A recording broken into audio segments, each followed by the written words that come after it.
Hatuwezi kubali tingatinga iende kwa mamito tukosa kazi ya kujifanyia na mkono wetu.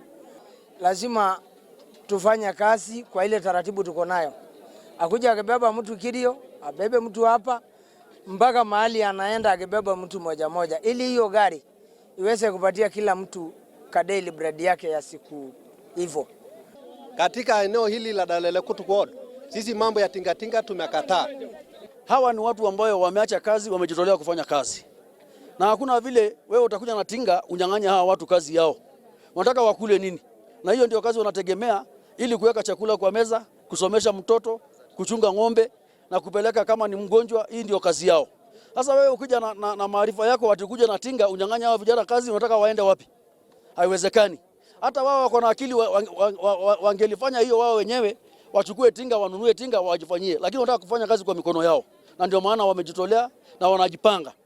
Kwa hivyo tunauliza wale watu wanakuja hapa, wakuja na heshima.